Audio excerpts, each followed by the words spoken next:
नमस्कार फ्रेंड्स, विजय GS academy पर आप लोगों का बहुत बहुत स्वागत है। दोस्तों, आज मैं आप लोगों को भारतीय संविधान के लगभग 100 अति महत्वपूर्ण क्वेश्चंस कराऊंगा। फ्रेंड्स, ये सभी क्वेश्चंस प्रीवियस एग्जाम में पूछे हुए क्वेश्चंस हैं और क्वेश्चन बहुत ही अच्छे लेवल के हैं। तो देरी ना करते हुए क्वेश्चन नंबर 1 से शुरू करते हैं। मेरा क्वेश्चन नंबर 1 दिया है कि भारतीय संविधान की संघीय समिति के अध्यक्ष कौन थे दोस्तों? ये थे पंडित जवाहरलाल नेहरू संघीय समिति के अध्यक्ष। थोड़ा जूम कर लेते हैं, इससे क्वेश्चन क्या है थोड़ा बड़ा दिखाई पड़ेगा। इसके बाद अगला क्वेश्चन है कि संविधान सभा के अस्थायी अध्यक्ष कौन थे दोस्तों? सच्चिदानंद सिन्हा थे संविधान सभा के अस्थायी अध्यक्ष। इसके बाद अगला क्वेश्चन है कि संविधान सभा की पहली बैठक की अध्यक्षता किसने की थी? सच्चिदानंद सिन्हा ने की थी। अगला क्वेश्चन है कि संविधान सभा ने अपना स्थायी अध्यक्ष किसे चुना था? डॉक्टर राजेंद्र प्रसाद को अपना स्थायी अध्यक्ष चुना था किसने? संविधान सभा ने। इसके बाद अगला क्वेश्चन है कि भारतीय संविधान का प्रारूप तैयार करने वाली संविधान सभा के सदस्यों को किससे चुना गया था दोस्तों? ये चुना गया था विभिन्न प्रांतों की विभिन्न सभाओं द्वारा चुना गया था। अगला क्वेश्चन है कि समग्र रूप से भारतीय संविधान कब लागू हुआ था? दोस्तों, ये लागू हुआ था 26 जनवरी 1950 को लागू हुआ था।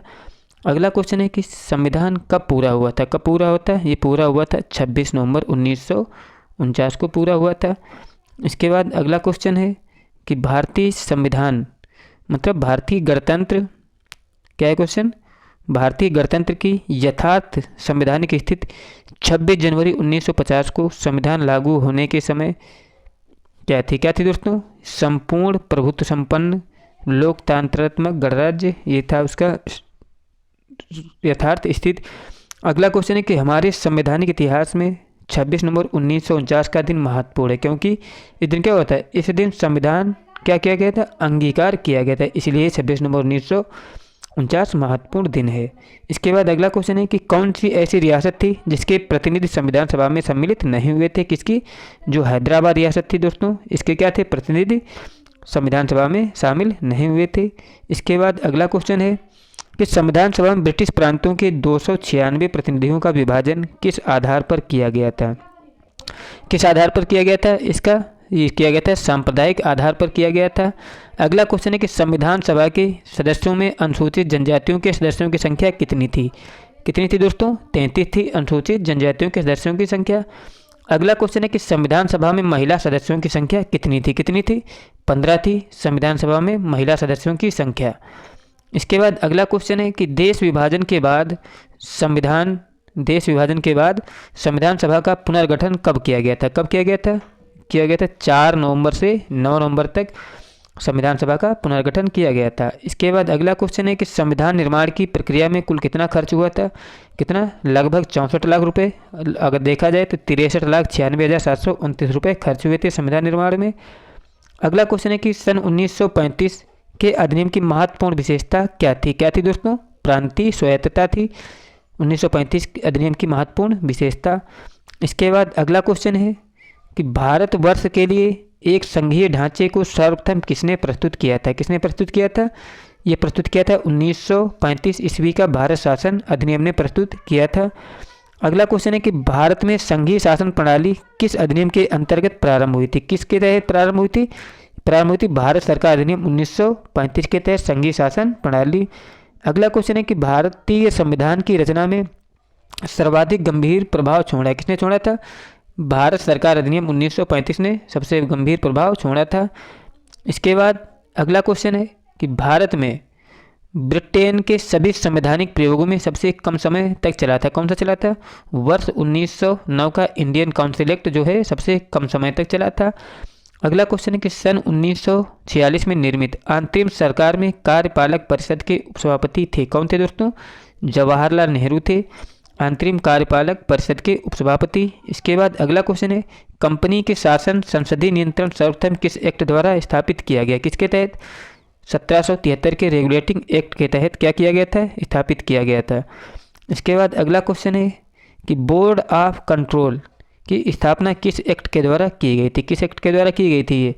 ये की गई थी 1784 पीस इंडिया एक्ट के तहत बोर्ड ऑफ कंट्रोल की स्थापना की गई थी। अगला क्वेश्चन है कि किस चार्टर अधिनियम द्वारा भारतीय कानूनों का वर्गीकरण किया गया तथा इसके कार्य के लिए क्या विधियां बनाई गई, किसके तहत? 1853 के चार्टर अधिनियम के अंतर्गत। इसके बाद अगला क्वेश्चन है कि किस एक्ट के द्वारा विधि बनाने वाली पहली सरकार का विशेष कर्तव्य निर्धारित किया गया, किसके तहत? 1853 का चार्टर अधिनियम, इसके तहत विधि बनाने वाली पहली सरकार का विशेष कर्तव्य निर्धारित किया गया था। अगला क्वेश्चन है कि भारतीय मामलों पर ब्रिटिश संसद का सीधे नियंत्रण स्थापित किया गया, कब ये स्थापित किया गया था? 1858 के चार्टर अधिनियम के द्वारा भारतीय मामलों पर ब्रिटिश संसद का सीधे नियंत्रण स्थापित हो गया था। अगला क्वेश्चन है कि अप्रत्यक्ष चुनाव प्रणाली की शुरुआत किस अधिनियम के द्वारा की गई, किसके द्वारा की गई थी? 1892 का भारत शासन अधिनियम के द्वारा क्या किया गया था?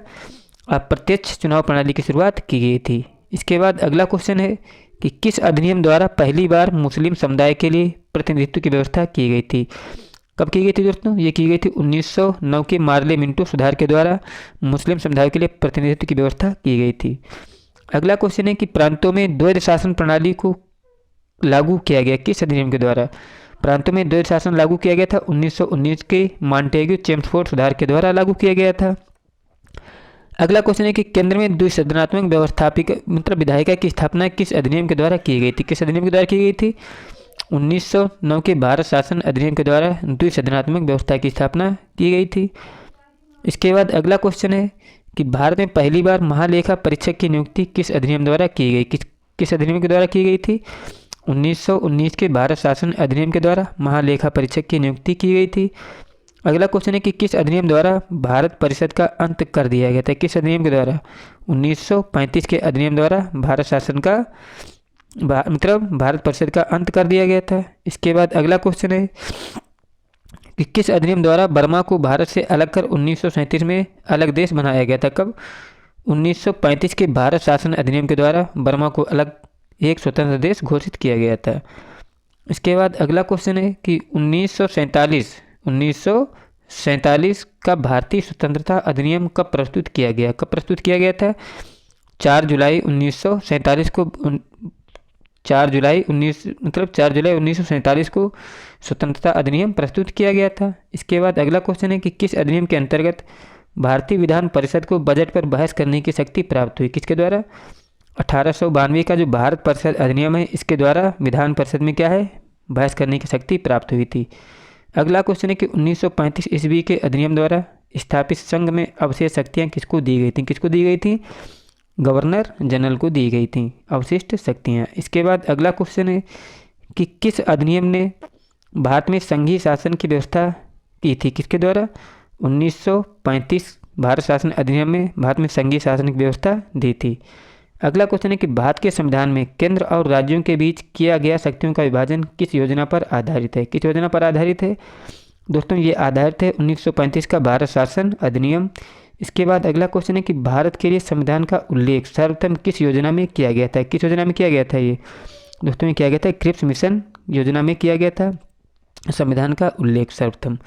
इसके बाद अगला क्वेश्चन है कि भारत के संविधान का प्रारूप तैयार करने वाली संविधान सभा के सदस्यों को कहाँ से चुना गया था, कहाँ से चुना गया था? विभिन्न प्रांतों की विभिन्न सभाओं द्वारा इनके सदस्यों को चुना गया था। अगला क्वेश्चन है कि भारतीय संविधान सभा की स्थापना कब हुई थी, कब हुई थी? 9 दिसंबर 1946 को संविधान सभा की प्रथम बैठक के आरंभ के साथ ही स्थापना हुई थी, याद रखिएगा। अगला क्वेश्चन है कि संविधान सभा में सदस्यों का चुनाव कैसे हुआ था, कैसे हुआ था? प्रांतीय सभाओं द्वारा हुआ था। अगला क्वेश्चन है कि भारत के लिए संविधान की रचना है तो संविधान सभा का विचार सर्वप्रथम किसने प्रस्तुत किया था, किसने प्रस्तुत किया था? स्वराज पार्टी ने 1934 में संविधान सभा की रचना है संविधान सभा का विचार प्रस्तुत किया था। इसके बाद अगला क्वेश्चन है कि सिकाउंट वेवेन द्वारा प्रस्तावित वेवेल योजना का मुख्य उद्देश्य क्या क्या था, क्या था दोस्तों? राजनीतिक गतिरोध दूर करना, भारत को पूर्ण सुशासन में आगे बढ़ाना, संवैधानिक गतिरोध को दूर करना जिससे भारत का विभाजन रुके। ये था सिकाउंट वेवेन द्वारा प्रस्तावित वेवेल योजना का मुख्य उद्देश्य। अगला क्वेश्चन है कि 1946 में निर्मित अंतरिम सरकार में कार्यपालिका परिषद के पदेन अध्यक्ष तथा उपसभापति कौन थे, कौन थे दोस्तों? वायसराय एवं जवाहरलाल नेहरू थे। 1946 में निर्मित अंतरिम सरकार में कार्यपालिका के पदेन अध्यक्ष तथा उपसभापति, याद रखिएगा। इसके बाद अगला क्वेश्चन है कि 1935 के अधिनियम द्वारा स्थापित संघ में अवशेष शक्तियाँ किसको दी गई थी? किसको दी गई थी? ये दी गई थी गवर्नर जनरल को। अगला क्वेश्चन है कि किस अधिनियम में भारत में संघीय शासन व्यवस्था दी गई थी? किसके द्वारा? 1935 अधिनियम द्वारा संघीय शासन की व्यवस्था दी गई थी। अगला क्वेश्चन है कि किस अधिनियम ने भारतवासियों का अपने देश के प्रशासन में कुछ हिस्सा लेना संभव बनाया? किस अधिनियम द्वारा दोस्तों? ये बनाया था चार्टर एक्ट अधिनियम 1833 के द्वारा। अगला क्वेश्चन है कि किस अधिनियम से राष्ट्रपति को अध्यादेश निर्गत करने की शक्ति प्रेरित है? किस अधिनियम के द्वारा? भारत सरकार अधिनियम 1935 के द्वारा राष्ट्रपति को अध्यादेश निर्गत करने की शक्ति प्रेरित है। अगला क्वेश्चन है कि भारतीय संविधान सभा की प्रथम बैठक में कुल कितने सदस्यों ने भाग लिया था? कितने सदस्यों ने भाग लिया था? 207 सदस्यों ने भाग लिया था संविधान सभा की प्रथम बैठक में। अगला क्वेश्चन है कि उद्देश्य प्रस्ताव संविधान सभा द्वारा पारित कब किया गया था? कब पारित किया गया था? 22 जनवरी 1947 को पारित किया गया था उद्देश्य प्रस्ताव। इसके बाद लास्ट क्वेश्चन है मेरा कि क्या है क्वेश्चन दोस्तों? भारत को संविधान देने का प्रस्ताव संविधान सभा ने कितने दिनों तक विचार विमर्श किया था? कितने दिनों तक किया था? 7 दिन तक, 13 दिसंबर से 19 दिसंबर 1946 तक विचार विमर्श किया था। फ्रेंड्स, मेरे द्वारा कराए गए क्वेश्चंस आपको अच्छे लगे तो प्लीज़ चैनल को सब्सक्राइब कर लें। वीडियो अच्छा लगे तो लाइक भी करें। मिलते हैं नेक्स्ट वीडियो में। जय हिंद, जय भारत।